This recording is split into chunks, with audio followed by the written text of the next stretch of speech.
కార్యక్రమాన్ని ప్రారంభించే ముందుగా గురువుగారైన బ్రహ్మర్షి పితామహ పత్రిజీకి పాదాభివందనాలు చేసుకుంటూ, మరి ఈరోజు ఈ జూమ్ సెక్షన్లో పాల్గొన్న అందరికీ ధన్యవాదాలండి. మరి మానవుడు ఎన్నో విషయాలు తెలుసుకున్నా మరి కొంతమంది స్తబ్దులుగా ఉండిపోతారు, కొంతమంది విన్న విషయాల్ని మర్చిపోతూ ఉంటారు, కొంతమంది ఎంతో పురోగతి చెంది ఇంకా ముందుకు ముందుకు వెళ్తూ ఉంటారు. ఎందుకు ఇట్లా ఉంటారు, కారణం ఏంటి అనే విషయాలు తెలుసుకుంటే, చూడ్డానికి మానవులంతా ఒక్కలాగే ఉన్నా మరి వాళ్లకున్న మనస్సు యొక్క స్థితులను బట్టి వాళ్ళ యొక్క ప్రవర్తన, వాళ్ళు తెలుసుకునే జ్ఞానం, వాళ్ళ పురోగమనం ఉంటుంది.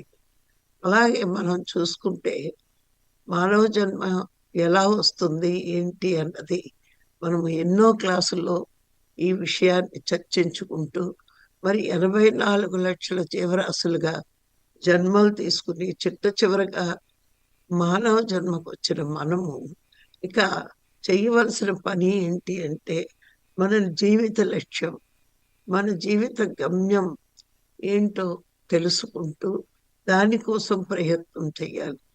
కానీ చాలామంది మానవులకి, ఇప్పుడు ఈ కలియుగంలో ఉన్న మానవులకి జీవితము అంటే మరి ఎంజాయ్ చెయ్యడము, అనుభవించడమే అని అనుకుంటూ ఉంటారు. కానీ ఏ కొద్ది మంది మాత్రమో మానవ జన్మ యొక్క పర్పస్ తెలుసుకుంటూ ఉంటారు. అందులో మనం కూడా, అంటే మన పిఎస్ఎస్ఎంలో ప్రతి ఒక్కరికి కూడా మానవ జన్మ యొక్క జీవిత లక్ష్యం ఏంటి, గమ్యం ఏంటి, ఆల్మోస్ట్ అలా అందరికీ తెలుసు. అందుకే ఈ భూమి మీద ఉన్న మానవుల్లో ఒక 10% అది తెలుస్తుందేమో అని అనిపిస్తుంది. చూడండి, పూజలు చేసినా, వ్రతాలు చేసినా, నోములు చేసినా, తీర్థయాత్రలు చేసినా, పుణ్యకర్మలు చేసినా అందరూ కోరుకునేది ఒక్కటే, స్వర్గలోక ప్రాప్తి. ఇంకొకటి ఏంటి అంటే భూమి మీద సుఖంగా జీవించాలి. ఈ రెండే కోరుకుంటారు. కానీ చాలా కొద్ది మంది మాత్రము మోక్షాన్ని కోరుకుంటారు.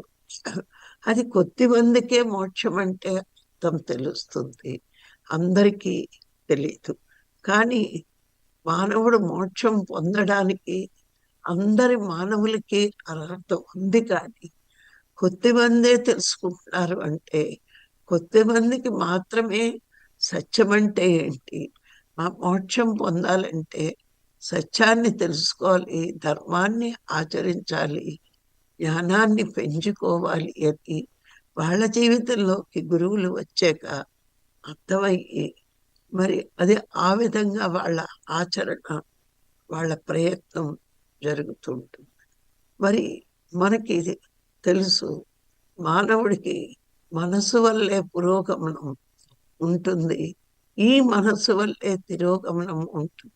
అంటే ప్రపంచం వైపు తిరిగినప్పుడు మనసుకి పురోగమనం చాలా తక్కువగా ఉంటుంది.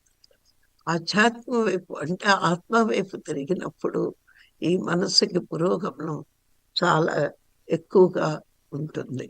అందుకే ఈ మనస్సుని గురించి మహాత్ములు ఏం చెప్పారో ఈరోజు మనం తెలుసుకుందాం. మానవుడి యొక్క మనస్సు పంచావస్థల్లో ఉంటుందట, 5 అవస్థలుగా పనిచేస్తుందట ఈ మనస్సు. ఏమిటి అంటే, ఒకటి స్మృతి, సాకి మకారం అరుకారం స్మృతి. 2 మతి. 3 బుద్ధి. 4 ప్రజ్ఞ.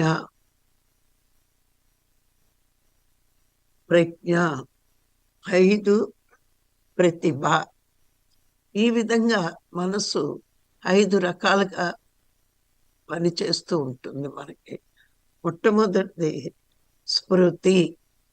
అంటే మనకి ప్రతి విషయము తీసుకున్నది గుర్తుంచుకునే స్థితినే స్మృతి అంటారు. అంటే కొన్ని విషయాలు మనకి చాలా బాగా గుర్తుండిపోతాయి. దాన్ని స్మృతి అంటారు. చూడండి, మనసు ఎన్ని రకాలుగా పనిచేస్తుంది. సేకరించేది మనసే, గుర్తుంచుకునేది మనసు. ఆ గుర్తుంచుకునే స్థితిని స్మృతి అంటారు. మనం బాగా చూస్తే చిన్నప్పుడు విషయాల్ని చాలా బాగా గుర్తుంచుకుంటాం. ఎందుకంటే చిన్నప్పుడు చదువులు కానీ, చిన్నప్పుడు కంఠస్థ పద్యాలు కానీ, మాటలు కానీ, విషయాలు కానీ మన చిన్నతనం బాగా గుర్తుండిపోతుంది.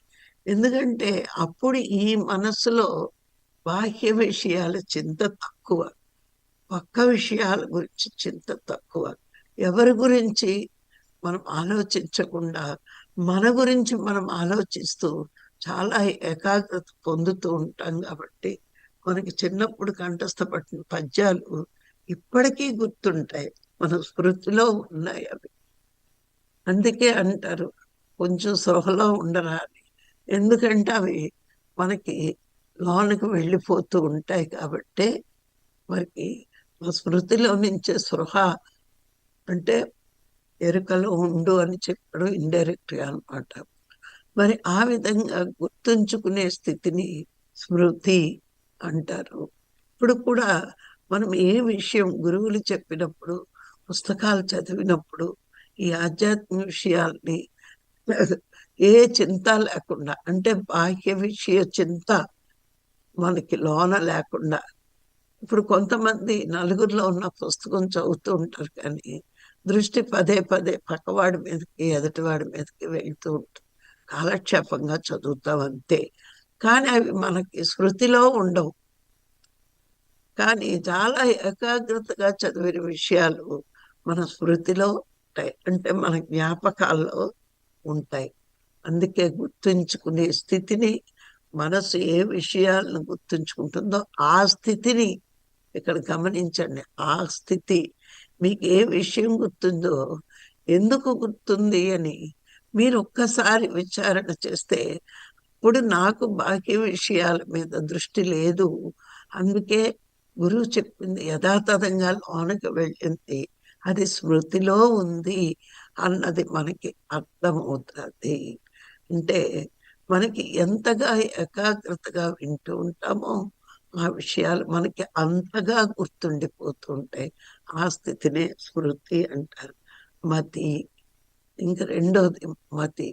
ఈ మతి ఏంటి అంటే జరగబోయే విషయాల గురించి ఊహించుకోవడం, జరిగిన విషయాల గురించి ఆలోచించడం, ఇది మతి. ఇప్పుడు ఒక్కొక్కసారి జరగబోయేవి, జరిగిపోయినవి ఆలోచించినప్పుడు మనము ఎక్కువగా మాట్లాడుతున్నప్పుడు పొరపాట్లు ఎక్కువ దొరుకుతుంటాయి. మీరు గమనిస్తే ఎవరితోన్నా మాట్లాడుతున్నప్పుడు ఒక టాపిక్ అక్కడ ఎవరైనా మాట్లాడుతుంటే మనం ఇంకో టాపిక్ మాట్లాడుతున్నామంటే అక్కడ ఇప్పటి వరకు ఆ టాపిక్ మీద మన దృష్టి పెట్టలేదు అని అవతల వాడికి అర్థమైంది. మతి లేదా ఏంటి, నేను ఏం మాట్లాడుతున్నాను, నువ్వేం సమాధానం చెప్తున్నావు అని అడుగుతారు. అంటే ఏంటి, నువ్వు నీ మతి దేని మీద ఉంది, వర్తమానంలో లేదు, జరిగిపోయినవి పోయేవి రెండిటి మీద ప్లాన్లు వేస్తూ కూర్చున్నావు.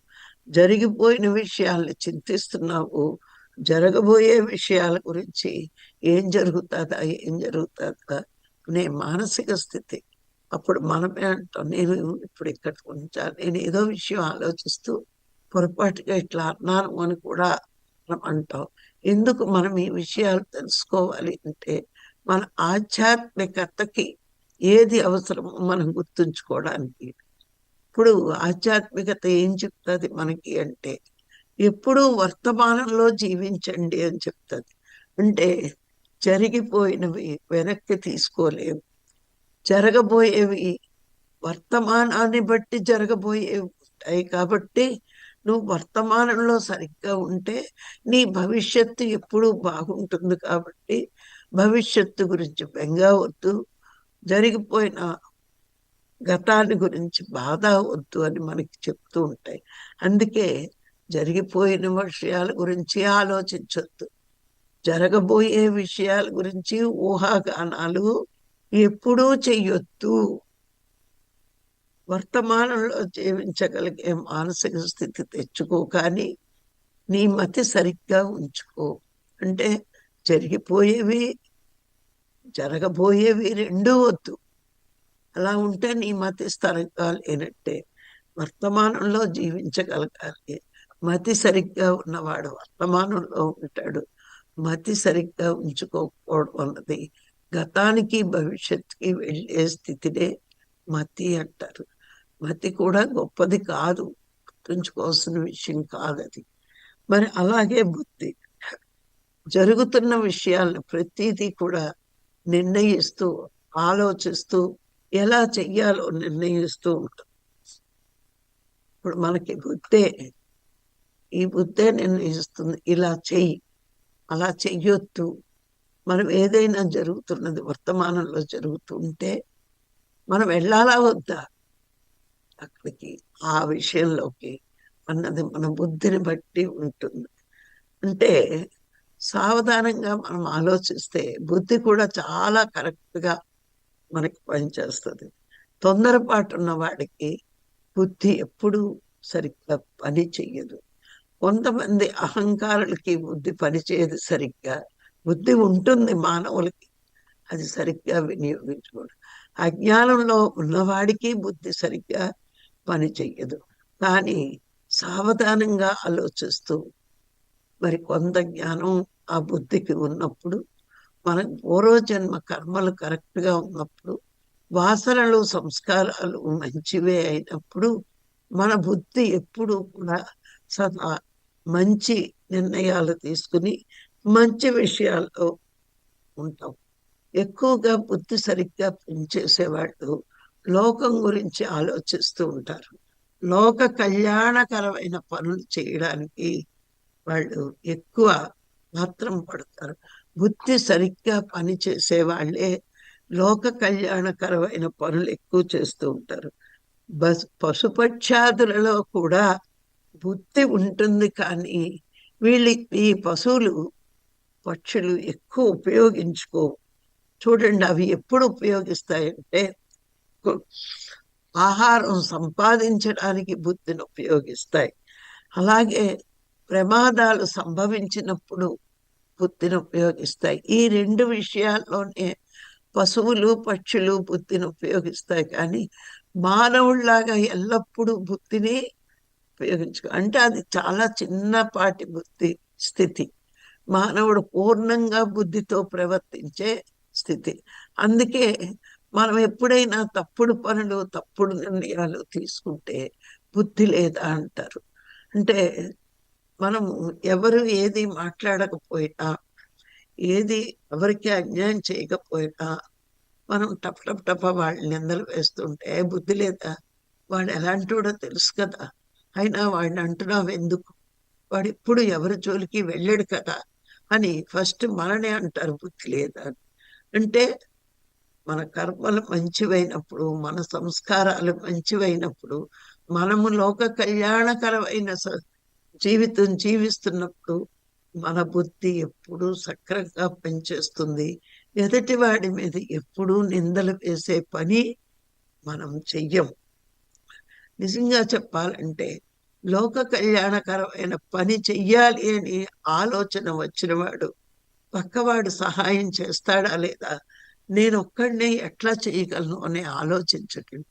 వాడి బుద్ధి ఎప్పుడు పక్కవాడికి బాగు చెయ్యాలి అనుకున్నప్పుడు, లోక కళ్యాణకరమైన పనులు చెయ్యాలనుకున్నప్పుడు ఒక్కడే చేయడానికి ముందు అడుగు వేస్తాడు. మరి అడుగులు వేసినప్పుడు ఆ అడుగులతో ఎన్నో అడుగులు కలిపే స్థితి భగవంతుడు కల్పిస్తాడు ప్రకృతి ద్వారా. అందుకే ఏ పశువులకి పక్షులకి జంతువులకి లేని బుద్ధి మానవుడికి పూర్ణంగా ఇవ్వబడింది. దీంతో మనం మంచి పనులు చేసినప్పుడు మన బుద్ధి సద్బుద్ధి, మనము ఎదుటివాడిని హింసించే కార్యకలాపాలు చేసినప్పుడు ఆ బుద్ధి దుష్టబుద్ధిగా మారిపోతుంది. అందుకే రాక్షసులది దుష్టబుద్ధి. ఎందుకంటే పరులని హింసించే వాళ్ళు రాక్షసులు అంటారు. పరులకు మేలు చేసేవాళ్ళు దేవతలు అంటారు. దేవతలది శుద్ధ బుద్ధి, రాక్షసులది దుష్ట బుద్ధి. ఇద్దరికీ ఉన్నది బుద్ధే, కానీ ఉపయోగించే విధానాన్ని బట్టి అది దుష్టబుద్ధ సద్బుద్ధ అన్నది నిర్ణయం జరుగుతూ ఉంటుంది. ఇక తర్వాతి ప్రజ్ఞ. ఇదేంటి అంటే సద్గురువులు వచ్చి మనకి భగవంతుడి గురించి చెప్పి ఆ భగవంతుణ్ణి ఎలా తెలుసుకోవాలో అని చెప్పినప్పుడు బాహ్యంగా తిరిగిన మన మనస్సు అంతర్ముఖం అవుతుంది, లోనికి వెళ్తుంది. ఇప్పటి వరకు మనం బాహ్య దృష్టితో ఉంటాం. మన మనస్సు ఎప్పుడు బాహ్య విషయాలు సేకరణే ఉంటుంది. ఈ బాహ్య విషయాలు సేకరించడం వల్ల మనకి ఎక్కువ బాహ్యంగా ఉన్న వాళ్ళకి ఇప్పుడు రోజుల్లో చూస్తే ఆందోళనలు, ఆవేశము, అహంకారము, అజ్ఞానము ఎక్కువగా ఉంటుంది. మరి అంతర్ముఖమైన మనసు శాంతిగా, స్థిమితంగా, నిదానంగా ఆలోచిస్తూ ఉంటుందన్నమాట. అందుకే ఇప్పుడు చూడండి, డాక్టర్లు కూడా ఎవరైనా టెన్షన్లో ఉన్నారు, డిప్రెషన్లో ఉన్నారు అంటే ధ్యానం అనే చెప్తున్నారు. ఎన్ని మందులు వాడినా మనిషికి శాంతిని కొనలేరండి, తేలేరు. కానీ ధ్యానంలో కూర్చోబెడితే ఆ మనసు శాంతిస్తూ ఉంటుంది. అందుకనే ఇప్పుడు ధ్యానం ధ్యానం అని చూడండి, ఈ సృష్టిని చేసిన సృష్టికర్తకి ఎప్పుడు ప్రజలకి ధ్యానం అనేది ఇవ్వాలి అని ఆలోచించే, మరి ఎప్పుడో ద్వాపరయుగంలో పూర్తిగా అడుగంటిపోయిన ధ్యానం ఇప్పుడు మళ్ళా భూమి మీద అందరూ ధ్యానం ధ్యానం అని అంటున్నారు. అంటే ఇప్పుడు ప్రతి ఒక్క మానవుడికి ధ్యానం అవసరం కాబట్టే ధ్యానం. మరి మనం కూడా పత్రికారు వచ్చిన దగ్గర నుంచి ధ్యానం విశిష్టత, ధ్యానం యొక్క ఆవశ్యకత ఈ రెండు తెలుసుకున్న దగ్గర నుంచి మనం ధ్యానంలోకి వచ్చి మన మనస్సుకున్న ఆందోళనలు, ఆవేశాలు, మరి అహంకారాలు అన్నిటినీ తగ్గించుకున్నాం. బాహ్యం చూస్తే అహంకారం వస్తుంది, అంతరంలోకి వెళ్ళినప్పుడు ఆనందం వస్తుందండి. బాహ్య ప్రపంచంలో ఏ చిన్న గొప్ప ఉన్నా, విద్య ఉన్నా, అందం ఉన్నా, పదవి ఉన్నా, సంపదలున్నా అహంకారాన్ని పెంచుకుంటుంది ఈ మనస్సుకి. కానీ అంతరంలోకి వెళ్ళే కొద్దీ మనము మా పరమాత్మ సృష్టించిన సృష్టిని నాది అనే మిథ్యా జ్ఞానంతో అహంకారం పెంచుకున్నాము. కానీ ఏది నాది కాదు, అన్నీ భగవంతుడివే అని తెలుసుకున్న క్షణం నుంచి అంతరంలోకి వెళ్ళి నావి కానప్పుడు దానికోసం తాపత్రయపడాల్సిన అవసరం లేదు అని అర్థమైనప్పుడు, మనం భూమి మీద ఏం చెయ్యాలో వచ్చాం తెలుసుకున్నప్పుడు, మన గమ్యం లక్ష్యం తెలుసుకున్నప్పుడు, అది అనుకున్నది సాధించాలి అంటే సాధన ఒక్కటే మార్గం అని తెలుసుకున్న మనము సాధనా మార్గంలోకి ఉన్నప్పుడు ఇక్కడ రెండు ఉంటాయండి. సాధనలోకి వచ్చినప్పుడు ఒకటి, గురువు వచ్చాడు అంటే పరమాత్మ కృప వల్ల వచ్చాడు అని మనం తెలుసుకుని గురువు మాటలు పరమాత్మ వాక్కులాగా స్వీకరించి ఆయన చెప్పిన సాధనను చేసినప్పుడు మాత్రమే మనలో ప్రజ్ఞ బయటకు వస్తుందండి. ఆషామాషిగా రాదండి ప్రజ్ఞ అన్నది. ఇక్కడి నుంచి మన ఆధ్యాత్మిక జీవితంలో ప్రవేశించిన దగ్గర నుంచి కూడా ఆత్మ నుంచి సంకేతాలు అందుతూ ఉంటాయి, అవి మనసుకు అందుతూ ఉంటాయి. అందుకే మనం చాలా చక్కగా ఆలోచించి నొప్పించక తానొప్పక నేర్పువాడు ధన్యుడు సుమతి అన్నారు. ఆ విధంగా ఎదుటివాడు నొచ్చుకోకుండా, నొప్పించకుండా సత్యాన్ని కుండ బద్దలు కొట్టినట్టు చెప్పగలిగే నేర్పు, ఓర్పు రెండు మనకు వస్తాయి సాధన వల్ల. ఎందుకంటే గురువు మన జీవితంలో రాకపోతే సత్యమే తెలిసేది కాదు. సత్యం తెలియకపోతే ధర్మం ఆచరించడం రాదు. సత్యము ధర్మము లేకపోతే మనలో జ్ఞానం పెరగదు. ఈ మూడు మన జీవితంలోకి వచ్చినప్పుడు మన ఆత్మ నుంచి ప్రజ్ఞ మనసుకి అందుతూ ఉంటుంది. అందుకే మనం అందరి ఒకలాగా ఆలోచిస్తే ప్రపంచంలో మనం వేరే విధంగా ఆలోచిస్తాం. అక్కడ పదవులు వచ్చినా, డిగ్రీలు వచ్చినా, లేదా డబ్బు వచ్చినా ఎవరికి వాళ్ళు నా వల్లే వస్తుంది అనుకుంటారు. కానీ ఒక సాధకుడు, ఒక జ్ఞాని ఏమనుకుంటాడంటే భగవంతుడి దయ వల్ల, ఆయన కృప వల్ల నాకు ఇన్ని వస్తున్నాయి, దీని వెనకాతల పరమాత్మ కృప ఉంది అని అనుకుంటాడు. నువ్వు ఎంతగా ప్రకృతికి, గురువుకి, పరమాత్మకి గౌరవిస్తావో నీ ఆత్మ నుంచి ప్రజ్ఞ అందుతూ ఉంటుంది నీ మనస్సుకి.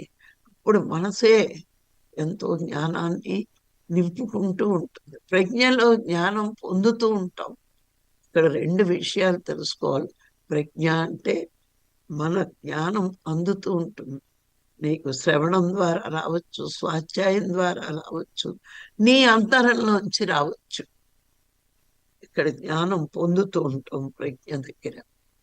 ఇక తర్వాతది లాస్ట్ ప్రతిభ. ఇది ప్రజ్ఞ కంటే గొప్పది. ఇది భగవంతుడు కృపే పూర్తిగా. అంటే ఎవరైతే తీవ్రాతి తీవ్రమైన సాధన చేస్తూ ఉంటారో మరి ఆ దైవానుగ్రహం వల్ల ఈ ప్రతిభ వస్తుంది. మీరు చూడండి, మహాత్ములు రత్నాకరుడు వాల్మీకిగా మారి రామాయణ మహాకావ్యాన్నే రాశాడు. అలాగే కాళిదాసు, వ్యాసుడు, శంకరాచార్యులు, మలయాళ స్వామి వారు, వీళ్ళంతా సాధన చేసి చేసి దైవానుగ్రహం వల్ల వాళ్ళలో ప్రతిభను బయటికి పెట్టి ఇన్ని గ్రంథాలు, ఇన్ని శాస్త్రాలు మనకి అందించారు. అంటే ఎంత ప్రతిభ ఉండాలి, ఎంత మేధస్సు ఉండాలి, ఆ మనస్సు ఎంత గొప్పగా పొందిందో శుద్ధత్వం. అలాంటి వాళ్ళకే, పరమాత్మ కృప ఉన్న వాళ్ళకే ఈ ప్రతిభ బయటకు వస్తుందండి. మరి ఇప్పుడే చెప్పింది మణికుమారి, రాఘవరావు గారు అన్ని పుస్తకాలు రాయగలిగారు అంటే మరి ఫస్ట్ లో ప్రజ్ఞ ఉండేది. ఆ సాధన పెరగగా పెరగగా లోక కళ్యాణకరమైన పనులు చేసి చేసి మరి ఎప్పుడు నిరంతర చింతన, ఇంకా ఏం చేయాలి, ఇంకా ఏం చేయాలి, ఈ జ్ఞానం ఎలా పెంచాలి. ఆల్రెడీ అందరిలోని ఆత్మ అనే భగవంతుడు ఉన్నాడు. ఆ ఆత్మ అనే భగవంతుడికి ధ్యానం అనే నీరు పోస్తే ఆ శక్తి పెరిగి ఆ ప్రజ్ఞ ప్రతిభగా మారుతుంది. ఎప్పుడైతే ఆ ప్రజ్ఞ ప్రతిభగా ఉందో ఎన్నో కావ్యాలు, ఎన్నో పుస్తకాలు రాయగలుగుతారు. జనరల్ గా ముందు జన్మల్లో కొంచెమైనా సాధన చేసి వచ్చిన వాళ్ళకి వర్తమానంలో కళాకారుల్లో ఎక్కువ ఉంటుందండి. మీరు చూడండి, వాళ్ళు ఈ జన్మలో సద్గురువు దగ్గరికి వచ్చి దాన్ని పెంచుకోరు. ముందు జన్మల్లో ఈ కళల్లో ఏదో ఒక కళ, అది సంగీతం అవనివ్వండి, నాట్యం అవనివ్వండి, చిత్రలేఖనం అవనివ్వండి, గత జన్మలో ఎంతో కొంత వాళ్ళు సాధన చేసి ఆ ప్రతిభని వెలికి తెచ్చుకున్నారు కాబట్టి వాళ్ళు అందులో ప్రతిభని చూపించగలుగుతారు. కానీ ఇంకా సాధన చేసి ఈ ధ్యానం పరమాత్మ కోసం ధ్యానం చేస్తే ఒక కాళిదాసు లాగా, మరి అలాగే వాల్మీకి లాగా, వ్యాస భగవానుడిలాగా, మరి శంకరాచార్యులాగా ఇలా గొప్ప గొప్పగా ఎన్నో కావ్యాలు రాసి ఆ జ్ఞానాన్ని ప్రజలకి అందిస్తారు. వాళ్ళు కొద్దిపాటి ప్రతిభను ప్రదర్శిస్తున్నారు. అంటే ఏదో ఒక కళలోనే చూపించుకున్నారు వాళ్ళు. కానీ ఇలాంటి వాళ్ళు, ఆ కళ ఉంటే లోకాన్ని ఉద్ధరించే శక్తి కాదండి. వాళ్ళకి వాళ్ళ ప్రతిభ చూపించుకుంటారు ఆ కళలన్నీ. ఒక నాట్యం, సంగీతం, చిత్రలేఖనం, ఇట్లాంటివన్నీ. కానీ ఇట్లాంటి వాళ్ళు ఎవరు, ఒక శంకరాచార్యులు కానీ, కాళిదాసు కానీ, ఒక వాల్మీకి కానీ, ఇట్లాంటి వాళ్ళు లోక కళ్యాణం కోసం సేవ చేస్తూ ఎన్నో మహాకావ్యాల ద్వారా జ్ఞానాన్ని అంతా ప్రజలకి అందించారు. వీళ్ళవి చదివి ఎంతో మంది జ్ఞానవంతులయ్యారు. మరి వీళ్ళందరికీ దైవం యొక్క కృప ఉండబట్టే వీళ్ళ ప్రతిభ అంతగా విస్తరించింది. అంటే ఇక్కడ మనం తెలుసుకోవాల్సింది, భూమి మీద అన్ని జీవుల కంటే మానవుడు గొప్పవాడు, మనసు ప్రభావంతో జీవించేవాడే. కానీ ఆ మనస్సుని ప్రాపంచిక వ్యవహారాలు ప్రాపంచికంగా తిప్పి ఉంచితే అంతే ఉంటాం. ఏదో నేను నాది అనేది స్వార్థంతో బతికేస్తూ స్వార్థంతోటే ఉంటాం. మరి పరిమితంగా నేర్చుకుంటూ చనిపోతారు. కానీ అలాంటి మనసును సాధనలో ఉంచితే ఇంత గొప్పగా, అంటే బుద్ధి వికసింప చేసుకొని ప్రజ్ఞని పొందుతూ, ప్రజ్ఞ వల్ల జ్ఞానం పొందుతారు. లోన్ నుంచి వస్తూ ఉంటుంది, స్వాధ్యాయం వల్ల వస్తూ ఉంటుంది. ఇట్లా ఆ తర్వాత ప్రగతిని, ప్రతిభని సాధిస్తారు. అంటే ఇన్ని విధాలుగా ఈ మనసు ఒక్కొక్క స్టెప్ మనము ప్రాపంచిక జీవితమే జీవించి ఆధ్యాత్మిక జీవితం లేకపోతే సగం జీవితమే జీవించినట్టు. 50% పూర్ణ పురుషులం కాదు. మనం ఎంతో మంది భూమి మీద పుడుతున్నారు, పెరుగుతున్నారు, అనుభవిస్తున్నారు, చచ్చిపోతున్నారు. అది పూర్ణత్వం, పూర్ణ పురుషులు కాలేరు. కానీ ఎవరైతే ప్రపంచకంలోకి వచ్చి ప్రాపంచిక జీవితం అనుభవించి దాంతో పాటు ఆధ్యాత్మిక జీవితంలోకి వస్తే, కానీ అది కూడా వాళ్ళ జీవితంలో ఎంతో పుణ్యం ఉంటే కానీ గురువు రాడు, ఆధ్యాత్మిక జీవితంలో జీవించలేరు. పత్రిగారు ఎంతో మందికి జ్ఞానం నేర్పారు. అందరిలో ప్రతిభ బయటకు వచ్చిందా అంటే వాళ్ళ వాళ్ళ కృషి వల్ల వస్తుందండి. నేను ఎదగాలి అన్నది ఒక తపన ఉండాలి. నేనే కాదు, నా తోటి వారంతా ఆత్మస్వరూపులే కాబట్టి అందరినీ ఉద్ధరించగలగాలి నాకు చేతనైనంతగా అని ఏ వ్యక్తి అయితే కోరుకుంటాడో మనస్ఫూర్తిగా, ఇట్లాంటి వాళ్ళకే శక్తిని ఇవ్వబడుతుంది. నేనేం బాగుపడలేదు, పక్కవాడిని ఏం బాగు చేస్తాను అని చాలా మంది అనుకుంటారు. నువ్వు బాగుపడ్డావా లేదా కాదు, పక్కవాడు బాగున్నప్పుడు నువ్వు ఇంకా బాగుంటావు. సృష్టిలో ఉన్న భగవంతుడు ధర్మం ఏంటంటే నీకు వచ్చింది ఇచ్చేయడమే. అందుకే పత్రికారు జ్ఞానం నువ్వెంత నేర్చుకుంటే అంత చెప్పు అన్నారు. అంతకంటే ఎక్స్ట్రాలు చెప్పడం లేదు. మనం ఎక్స్ట్రాలు చెప్పి వాళ్ళని తప్పుతో నడిపిస్తే అది వేరే విషయం. కానీ నువ్వెంత నేర్చుకున్నావు, అందరూ ఆత్మస్వరూపులైన గురువు గారు చెప్పేసినప్పుడు అట్లా అదే నేర్పు. ఏ జీవి కూడా ఆత్మస్వరూపం కాకుండా లేదు, అన్ని ఆత్మలే. అందుకే ఏ జీవిని చంపే హక్కు మనకు లేదు. ఈ పరమ సత్యాన్ని చెప్పడానికి డిగ్రీలు అవసరం లేదు, క్వాలిటీ అవసరం లేదు. వర్తమానంలో జరుగుతున్నదే నువ్వు చెప్పు. ఎందుకు అంటే అజ్ఞానంలో ఉన్న మానవుడు జీవహింస చేస్తున్నాడు. ఆ జీవులంతా నా కోసం పుట్టే అనుకుంటున్నాడు. కానీ ఎవరి కోసం ఏ జీవి పుట్టదు.